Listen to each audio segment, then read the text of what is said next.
Mention Scotland anywhere in the world, and for many people, images of castles, glens, lochs complete with monsters, tartan-clad Highlanders, whisky, shortbread, haggis and bagpipes all spring easily to mind.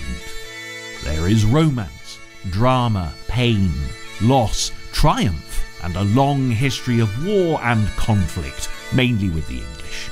There are romantic heroes such as Robert the Bruce, William Wallace, Robbie Burns, and Sir Walter Scott, with his tales of Rob Roy and Ivanhoe, to inspire all visitors to step back in time and enjoy the atmosphere of a landscape that, thanks to its predominantly mountainous terrain, has been little touched by the ravages of progress.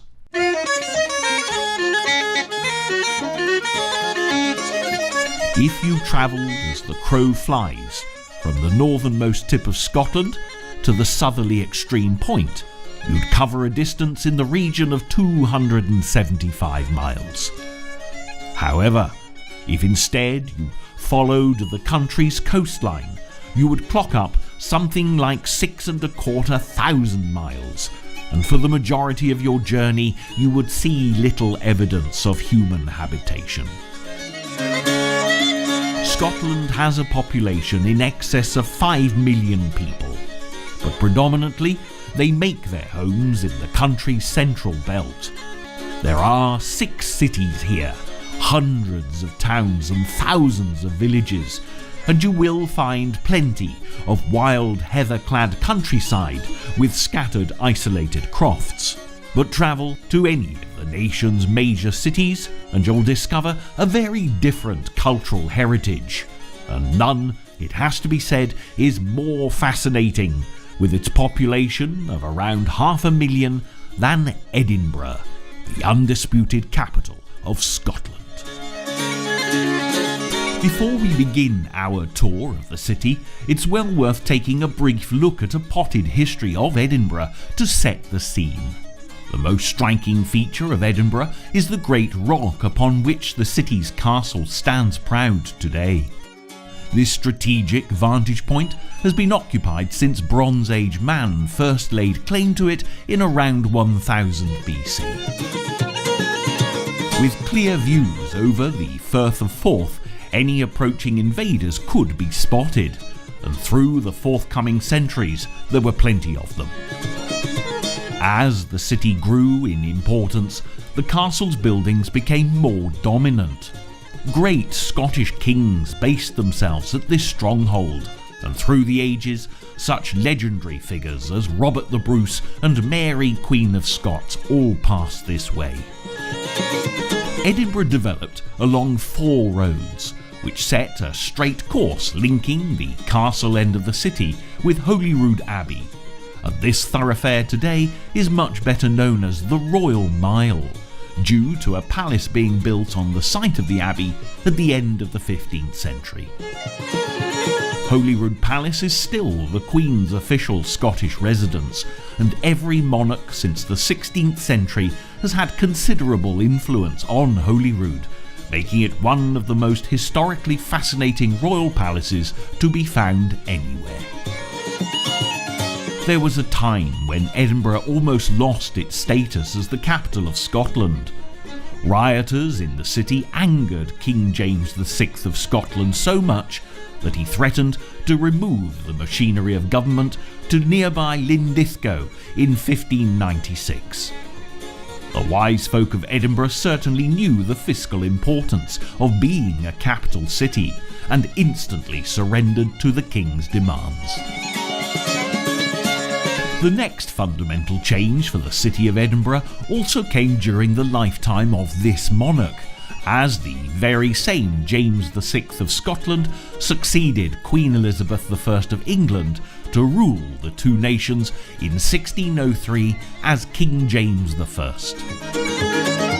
Although the city's political influence dwindled, it remained the centre of the Scottish judicial system, with, to this day, Scotland maintaining its own very distinctive legislature in a constantly changing political climate. As the centuries progressed, Edinburgh became famous for its culture, with many Scottish literary giants being born in the city or choosing to live there. Scotland's national poet Robbie Burns came to Edinburgh in 1786, at a time when a new town was being developed to the north of the crowded, polluted streets of Edinburgh's centre. In fact, the city is still sometimes referred to by its aged nickname, Old Reekie, a title dating back to the times when the overcrowded, smoke-belching chimneys of Old Edinburgh blackened every nook and cranny. In true Georgian fashion, elegant squares and crescents flourished with designs from such great architects as Robert Adam gracing the new town, where the stylish, fashion-conscious Scots of the day relocated enthusiastically. Advancing rapidly to the present day, Edinburgh is now best known as a major Scottish tourist attraction, with the world-famous Edinburgh Festival more than doubling the city's population through the month of August. This arts extravaganza was originally instigated in 1947 to counteract the privations of post-war Britain, and it's grown from strength to strength ever since. Even the Fringe Festival, which started life as a few haphazard off-the-wall shows performed by students and amateurs, has blossomed into a much-loved, world-renowned occasion. It's worth mentioning here that if you want to see the Edinburgh Festival, then come in August. But if you want to explore Edinburgh the city, it's perhaps best to avoid the crowds and come at another time.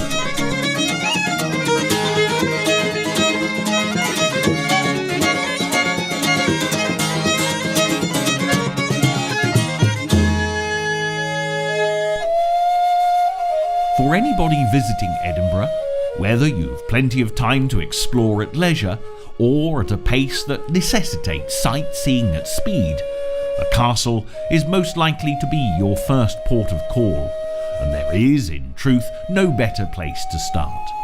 Rising from the basalt core of an extinct volcano, today's Edinburgh Castle is an amazing collection of buildings and monuments commemorating much of the city's dramatic history, and for that matter, much of Scotland's national heritage.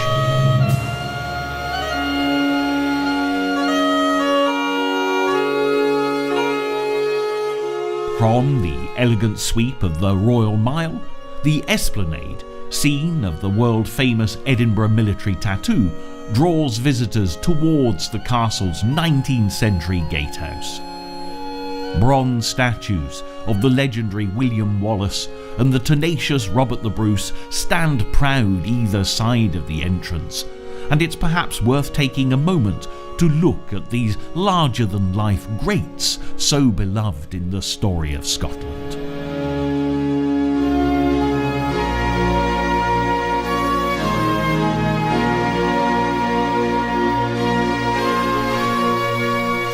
As the 14th century dawned, relations between Scotland and neighbouring England were at an all-time low. Edward I of England was not referred to as the Hammer of the Scots for his diplomatic skills, having seized the Scottish throne for himself, barbarically enforcing his own particularly unpleasant brand of law and order. However, the subjugation of the Scottish people wasn't quite as straightforward as he'd anticipated, thanks to the heroic efforts of William Wallace, the patriotic Scot responsible for raising one of the most dramatic rebellions in Anglo-Scottish history. By uniting the many wild Scots feuding clans, Wallace won a major battle at Stirling Bridge against all odds. Even after defeat at Falkirk in 1298, Wallace escaped capture to regularly terrorise the English while hiding amongst the heather-clad hills. Only betrayal by his own stopped Wallace in his tracks as his 7 years of glory came to an abrupt end in London when he was hung drawn and quartered in 1305. Dead but not forgotten, Wallace's cause was immediately taken up by Robert the Bruce, who was crowned Robert I of Scotland in 1306. English King Edward the Horrible Hammer was dying by this stage, but was so enraged by the Bruce's coronation that he redoubled his efforts, sending extra armies to quell such infamy. This forced King Robert to spend the early part of his reign in hiding, where, if Scottish folklore is to be believed, the most famous of the Bruce legends occurred.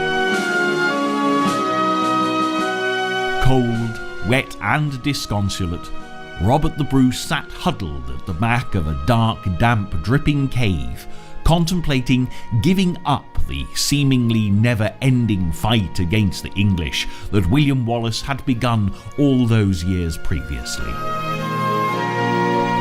A spider at the cave's entrance was diligently spinning a web, but each time the endeavour was completed, the wind and the rain swept the glistening threads away.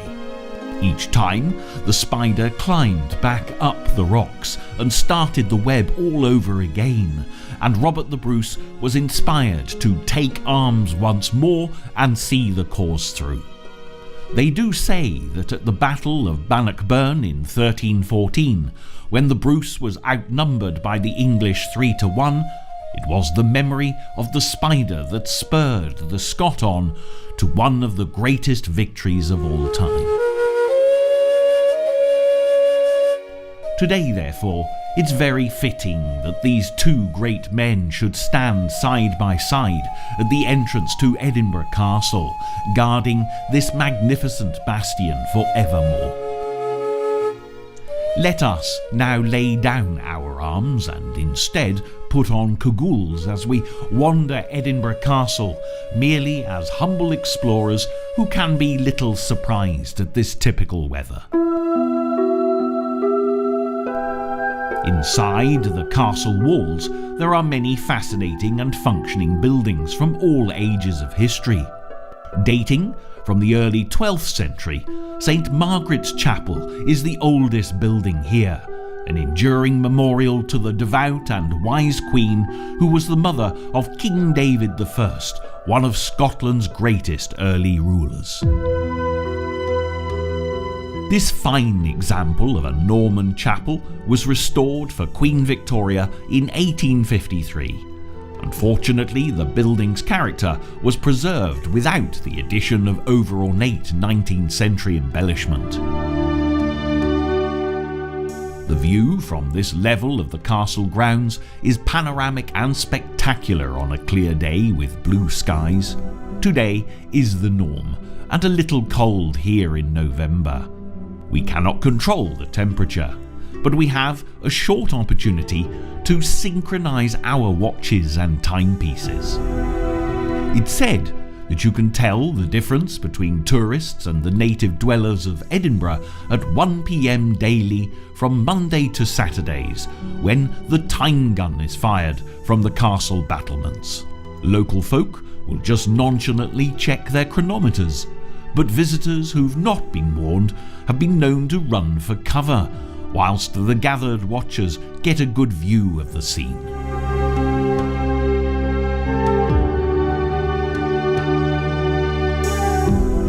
The process is a pageant of discipline, as well as being mildly elaborate, utilising the tower and ball on Calton Hill some distance away, the beagle eye and the sharp reaction of the gunner being honed down to the shortest of moments.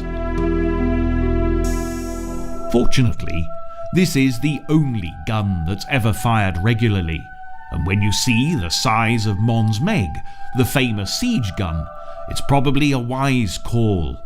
Dating back to 1449, this amazing piece of ordnance could fire its huge missiles over a mile in distance, but rather inconveniently, if it failed to hit the target, it took over an hour to cool down sufficiently to reload and try again. Always erratic, Mons Meg rather blotted her copybook by exploding in a salute to the Duke of York in 1681, resulting in her confinement to the Tower of London. Restoration to Edinburgh Castle was only negotiated in 1829, when the greatly influential author Sir Walter Scott pleaded Mons Meg's case. This outdoor location is a recent change, as the gun was kept for some years down in the deep dark depths of the dungeons. Nevertheless, it's well worth visiting the vaults, as the French dungeons are known, despite Mons Meg being now on display outside St. Margaret's Chapel. The graffiti that you'll find carved into the walls was inscribed by Napoleonic prisoners of war who were kept here and who gave the dungeons their name. There's also a well-recreated display built to show how prisoners were housed and the conditions of the time. Above the dungeons stands the Great Hall, and it's worthy of special note. It is the best example in Scotland of a medieval hall constructed with a hammer beam roof. The chief assembly spot of the castle, whether it truly played a part in early Scottish Parliament, has yet to be proved. This room has a wonderful atmosphere. To look down from the minstrel gallery to the 95 feet of floor below, one can only imagine the festive spirit and Scotland's most important citizens gathered here, where they ate, argued, debated and even danced in the light of many candles and a large roaring log fire.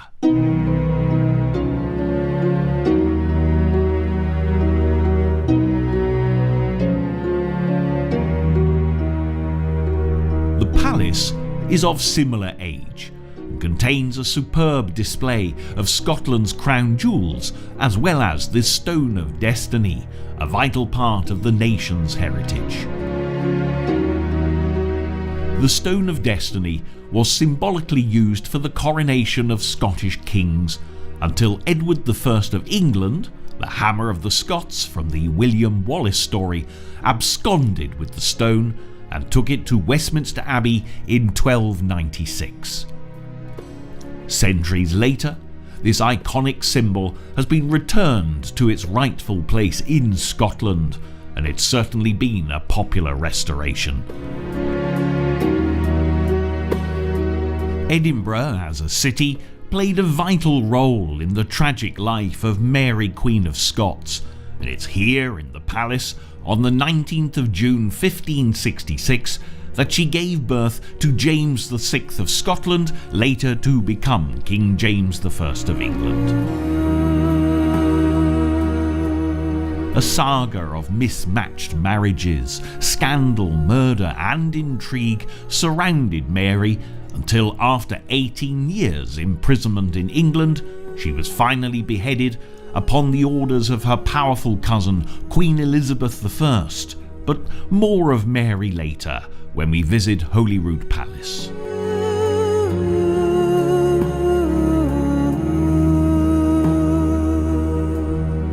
There's very definitely a military atmosphere pervading the many buildings of the castle, and the fine Scottish National War Memorial is a beautiful and poignant tribute to the many brave Scots who've lost their lives fighting for king and country. There's enough to see in Edinburgh Castle to justify a day in a schedule, but we have television time to consider. We cannot leave without visiting the Half Moon Battery. On a clear day, Arthur's Seat can be easily viewed, and those with sturdy legs and a strong heart can give valid consideration to the possibility of climbing this important local landscape and indeed take photographs of the castle in all her regal glory. As we leave the castle grounds and venture onto Royal Mile, we immediately have an opportunity to taste, in both senses, Scotland's greatest export. This is the Whisky Heritage Centre. Here you can learn a great deal about whisky, and indeed there's a barrel ride tour that emulates a visit to a distillery, complete with the vented fumes of the Angel's Share. But the real highlight for me is the Diageo Clai Vides collection. Here you can see almost 3,500 individual bottles of whisky that must nearly represent every version known to mortal man. The prices of some of the rarer examples is impressive, and sadly I did not get the opportunity of a wee dram from a bottle that has remained unopened for over 100 years. Suitably fortified though by more realistically priced samples, we venture back outside to the Royal Mile, where rumours have spread of free drams and a crowd gathers. In a country famed for its deep-fried Mars bars and love of chips, it is good to see in reality Scottish residents and visitors take a great interest in their sport. One wonders if perhaps a small budget could be found to help them buy some hurdles, as their agricultural substitutes prove difficult for some, but easy humour for the gathered and less fortitudinous spectators. This is, in reality, a charity fun run. Extremely demanding and varied, this is no typical course and collection of obstacles, but the timing of a scriptwriter's pen can become effective at times. This way everyone, a free dram for all. That's it, down those steps that are wide enough only for two of you.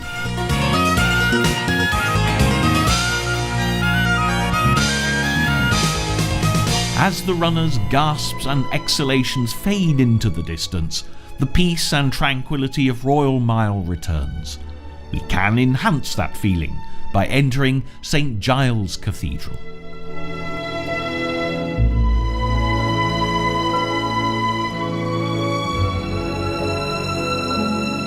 This is the High Kirk of Scotland, one of Edinburgh's most architecturally important buildings. John Knox himself preached the first sermon of the Reformation on this hallowed ground. The witness reports of the time quote Knox as being so vigorous and active it looked as if he would break the very pulpit he was preaching from into bits and fly out of it. Records also show that a church was founded here as early as 854, but the current structure dates from around the 12th century. It's fair to see that the exterior is not the most breathtaking, and a circumnavigation shows the main entrance to give the best vantage point. But step inside this dark and moody structure, and you can experience a shift to light and grace in a matter of moments.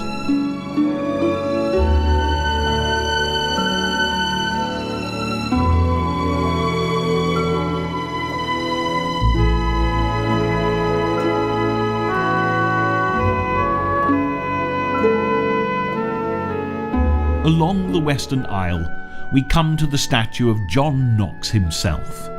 Cast in 1904, contemplation of the silent statue can help recreate in our mind's eye the exuberant vision of his preaching from a time so long ago now.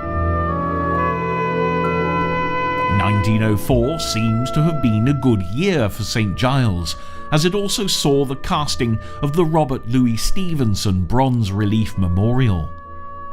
Although we've made mention of Robbie Burns and Sir Walter, in my mind Stevenson, with the writing of Treasure Island, Kidnapped and The Strange Case of Jekyll and Hyde, merits a high place in Scottish literature lore.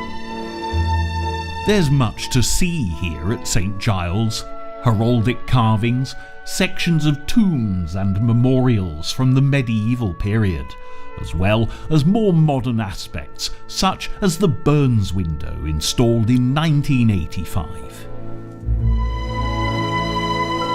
However, top spot, albeit a rather dark and overbearing chamber, must be the Thistle Chapel. Considering it was completed as recently as 1911, it is a sombre place, demanding silence and thoughtful footwear. There are stalls for 16 knights, the sovereign seat itself, and 2 for royals. The Order of the Thistle is rooted in the Middle Ages, but the present-day faculty was created in 1687 by King James VII of Scotland, who also happened to be James II of England. However, let me steer us away from my historically inclined Celtic tribulations, and with a 30-degree turn to port, we can steam to another location with a right royal heritage. It is time to visit Her Majesty's yacht Britannia.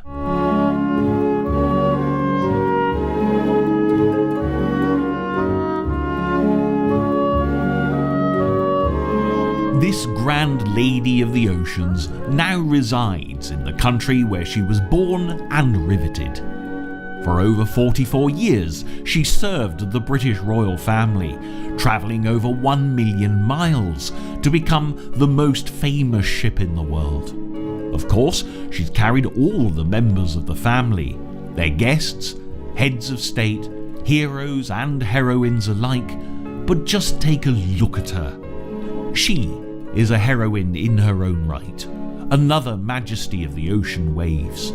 She represented Britain's monarchy and government as an ambassador all over the world, as well as providing a uniquely private residence away from the global stage for guests including the likes of Nelson Mandela and Winston Churchill.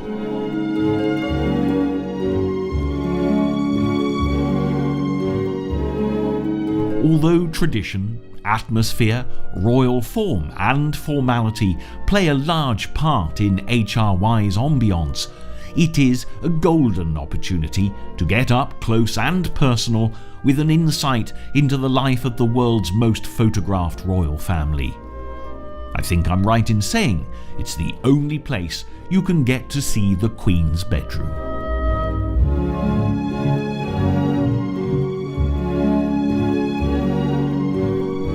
The staterooms are splendid.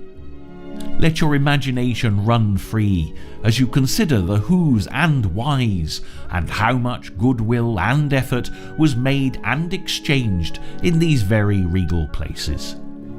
You could be standing in the finest of traditional British country houses rather than a floating palace, where many luminaries, including the likes of Reagan, Clinton and even Noel Coward, have talked, discussed and negotiated for a better world. A centre of harmony focused on the very best of intentions and goodwill. There was a sense and atmosphere beyond the pageantry of royal representatives. I truly respected the Queen's most poignant of words when she stated, "This is where I can truly relax," during a lifetime of international commitment to Britain.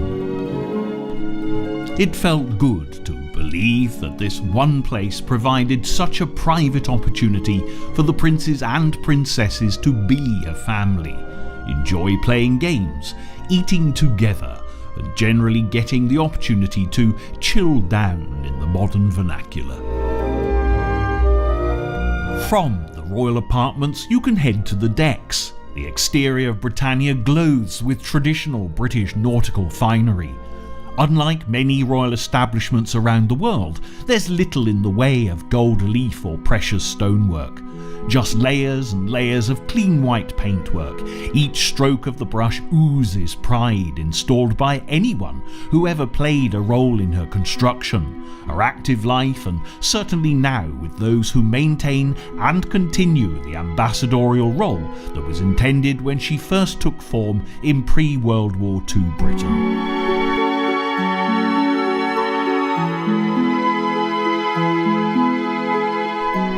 The bridge is a great place to stand, and I could feel Her Majesty as I laid my hands on the simplest of steering controls, having arrived with the preconceived expectation of some grand 6-foot brass-embedded steering wheel from some former flagship. As a lover of all vessels nautical, my special treat was to enter the engine room, and although her pistons beat no more, in the silence of the brasswork, amongst the smell of lubricant and salt water preservation, there still lingers an atmosphere of expectancy and a love of engineering, maintained by those who now take care of the very heart of the Royal Yacht Britannia. She may now rest in Edinburgh docks as the city's most popular tourist attraction, but she is so very much still alive, and so very much waiting to raise flags and signal, "Yours to command, Your Majesty."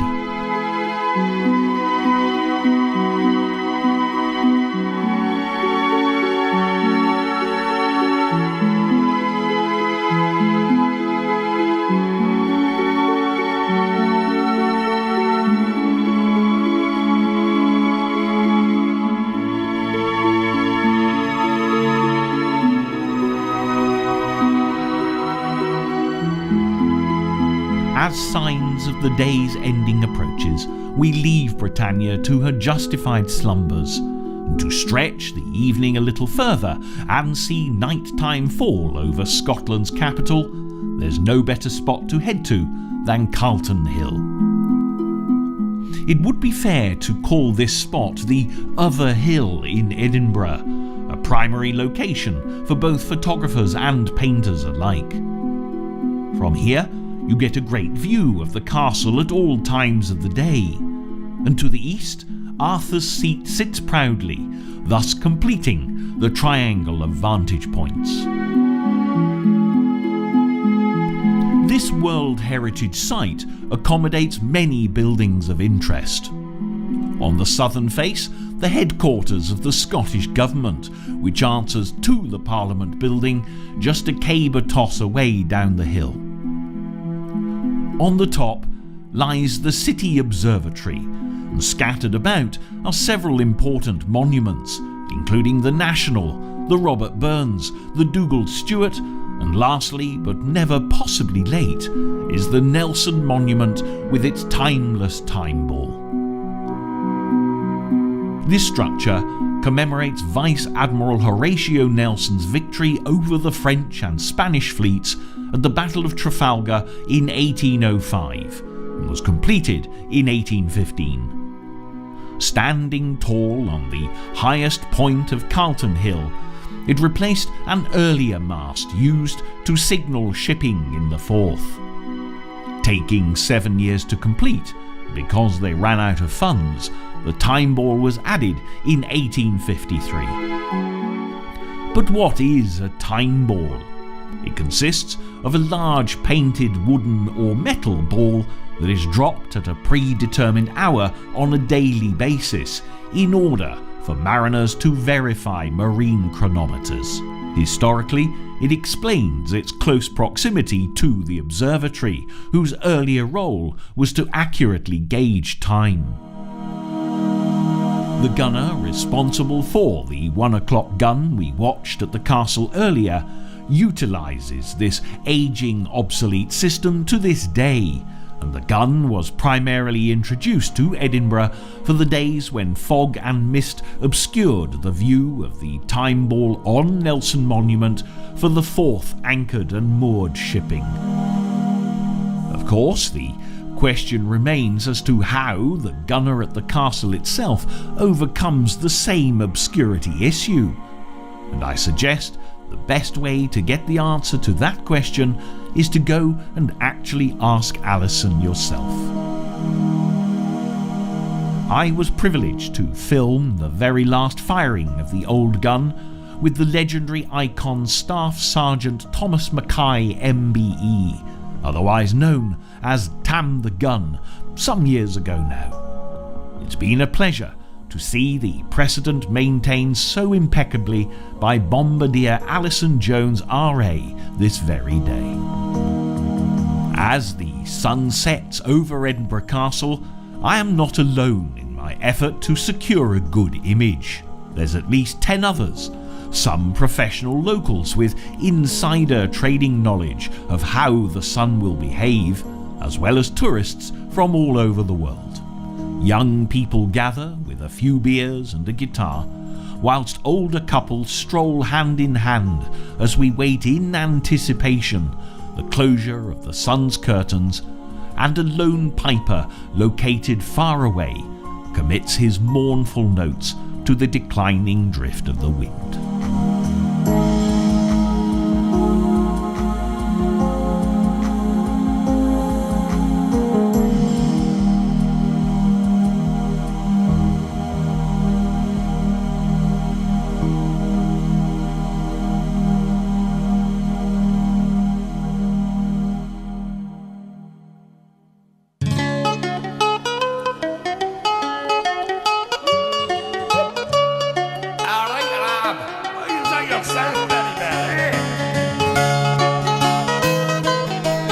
The Palace of Holyrood House, more commonly referred to as Holyrood Palace, is, as mentioned at the beginning, the official Scottish residence of the Queen, or whoever has reigned over the last 500 years or so. Inside the grounds today, you can still see the ruins of Holyrood Abbey, from which the palace takes its name. The abbey was founded by King David I in 1128, after, as legend has it, his royal personage was thrown from his horse when being attacked by a giant stag. In the ensuing struggle, David found, by some miracle, a crucifix tightly grasped in his hands, with which he was able to ward off the fierce animal. That night, he dreamt of building a monastery upon the very spot where all this had occurred, to be named Holyrood, meaning Holy Cross, to commemorate his deliverance. Holyrood Palace didn't come into being until some considerable time later, when, at the turn of the 16th century, King James VI built a 4-storey tower with gabled roof and balustrade. The present-day northwest tower has been cleverly extended, with most of the construction taking place in 1671 around an Italian-style courtyard. The palace has been associated with many monarchs through the ages, but perhaps the most famous story is that of Mary, Queen of Scots, and her Italian secretary David Rizzio. Mary was unfortunate in her choice of husbands, and Lord Darnley, her second spouse, was an unmitigated disaster. With gossip rife about Mary and Rizzio, Darnley became incensed with jealousy, and he and a group of fellow conspirators set upon Rizzio and stabbed him to death in Mary's staterooms here at Holyrood in front of her very eyes. The poor Queen was 6 months pregnant at the time, carrying the future James VI of Scotland, and she was distraught at the loss of her favourite. Rizzio's 56 stab wounds confirmed the ferocity of the murder, and for centuries afterwards it was said that you could still make out the bloodstains on the palace floor. Today, a simple plaque marks the spot where Rizzio fell, ending one of the many tragic chapters in the life of Mary, Queen of Scots. History alludes to the possibility that she took her revenge on Darnley in due course, but that is a story for another day.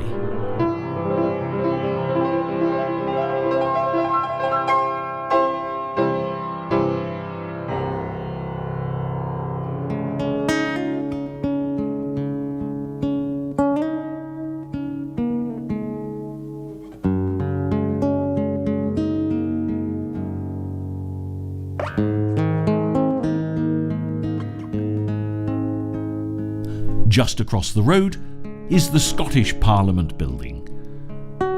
I cannot pretend I'm impressed with the architecture, steel, oak, granite, and what appears at first glance to be a lot of surplus copper piping left over from a major plumbing exercise. I can't see this building weathering as well over time as the other important buildings in Edinburgh.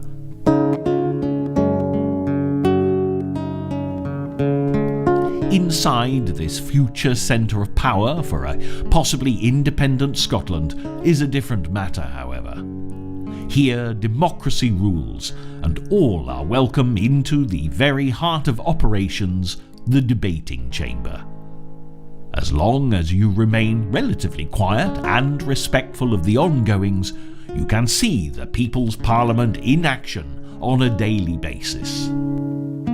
Security is as it has to be in the 21st century, but the staff and all those associated with the Scottish Parliament are extremely courteous and keen to encourage the involvement of any member of the public, however small or insignificant their problem or query may appear.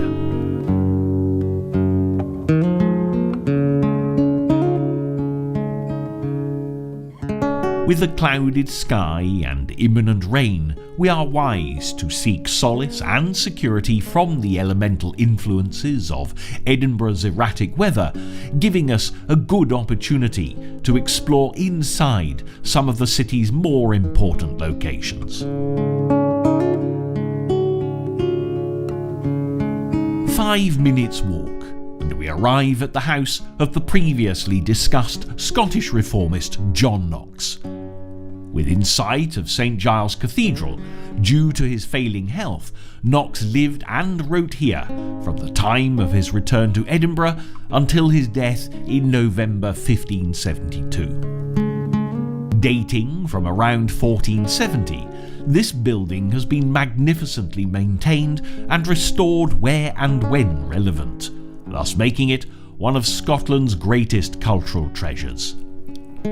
The house was home to James Mossman, goldsmith to Mary Queen of Scots initially, when Knox took up residence after a fervent European tour. Standing tall but small over 3 floors, there is much to see in the detail, and you can virtually touch history and feel the atmosphere of the great speaker rehearsing his forthcoming sermons with wild gesture and cataclysmic voice work. Indeed, the building is now incorporated into the Scottish Storytelling Centre, where modern time vocalists can express their work, some famous, some not so.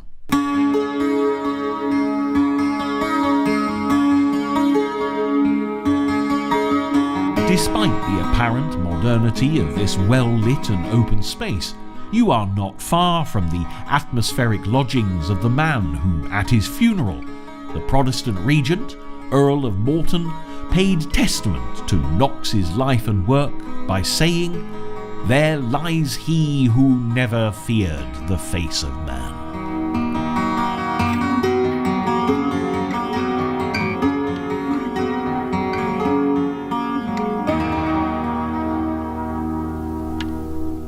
Closer than you could hurl a sermon is a venue truly to be visited by anyone of any age.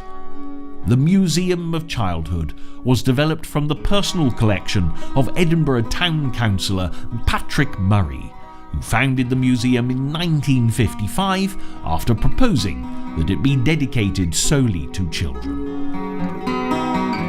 Spread over 5 floors with 5 different galleries, it has moved on extensively from being just a collection of toys and games. Not only can you view the collections of dolls, teddy bears, train sets and bicycles, you can find out how children were dressed and educated throughout the ages. Some aspects are interactive, allowing hands-on participation for children. But the greatest surprise of all here is the impact of such items to an adult. I was personally moved and affected by coming once again face to face with special toys and artefacts that had not been in the forefront of my mind for almost 50 years. Some famous, some not famous, toys I could remember having, precious cars and animals. even the actual early television puppet characters that I remembered rushingly well from days of monochrome. I would pretty much guarantee that most grown-ups in the Western world would find one toy or feature here from their own past, be it doll or plaything, seaside arcade machine, or hobby horse. Whether you are 5 years old or 100 years old, there's always still the child within us, and it is still all here at the Museum of Childhood to jolt our memories and feed us happy thoughts of our more innocent times.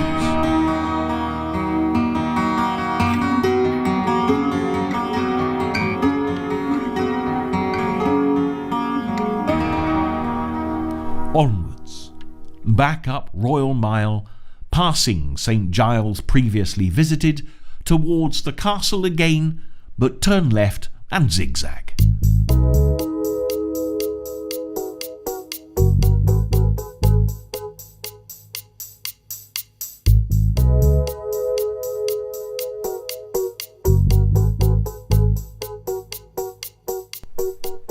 The National Museum of Scotland is housed in a magnificent building that was designed by Captain Francis Folk in 1888, a veritable monument to the era's ideals of self-improvement. With warrens of corridors and rooms running off a truly impressive central hall, the place was crammed full of everything from stuffed animals to the most precious ancient relics of Scottish history. By the late 20th century, it was evident that a museum of Scotland on this scale definitely needed more space, and a new extension was built to house the complete story of Scotland. And so, standing inside the Victorian grandeur of Captain Folk's flight of fancy, you'll see one of the most important modern Scottish buildings. The contemporary designers Gordon Benson and Alan Forsyth confidently changed the appearance of Chambers Street forever, and visitors from all over the world come not only to see the thousands of exhibits, but also the fabulous new building in which they are housed. The pleasant irony is that one of the most popular exhibits is devoted to modern Scotland as perceived by her people. The public were invited to choose objects representative of the age in which they lived, and the result is a unique image of the modern-day Scot, alongside the most precious ancient artefacts belonging to Scotland's rich and fascinating history. But since my last visit here, there have been great changes, and very impressive ones. The new galleries opened to great acclaim in July 2011, and if I were not burdened with cameras and time restrictions, I could so very easily spend 2 or 3 days here, although I have been advised that camping in the main gallery is not appropriate.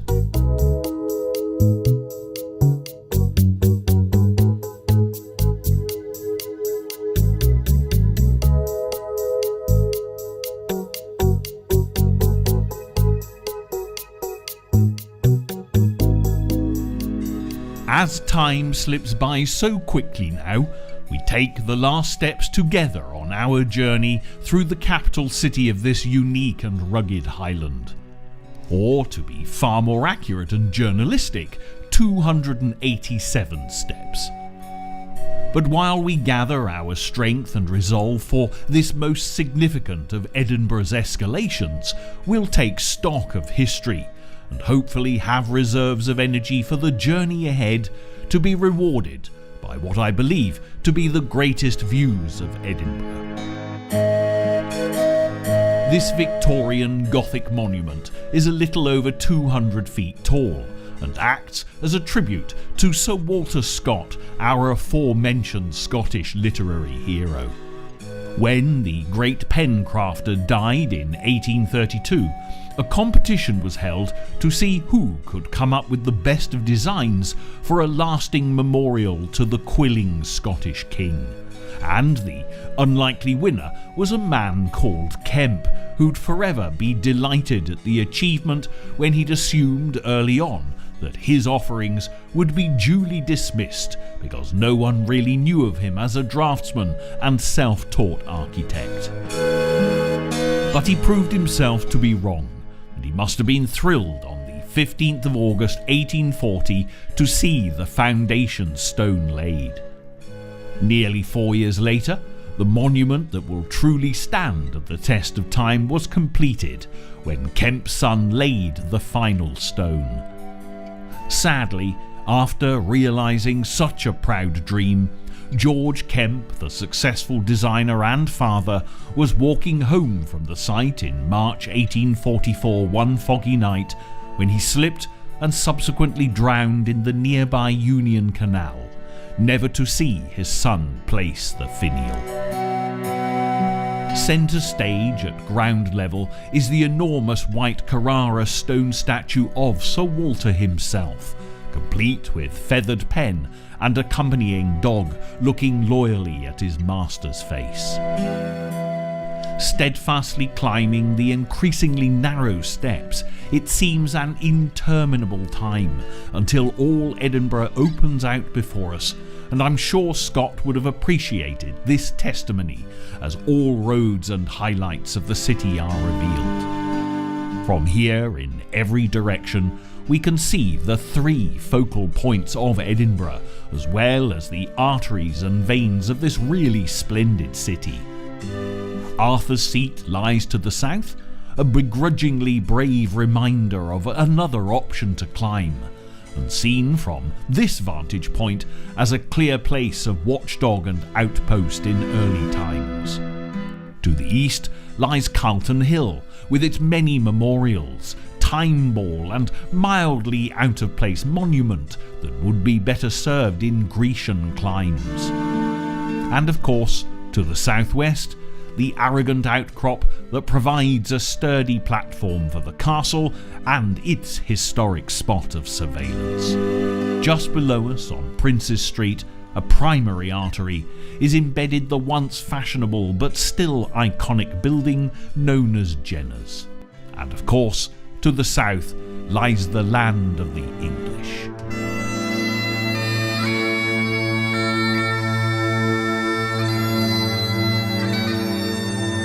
But such historic antipathy is just that these days, and left well, if not always safely and accurately, in the hands of storytellers. Indeed, I would love to use this platform to predict the outcome of all referendum regarding the independence of Scotland. But whichever way the governing future heads, this very land lies strongly and forever on its granite base, and Edinburgh, as the capital city of Scotland, is a hit as a target to visit as equally and as accurately as the castle's 1 o'clock gun.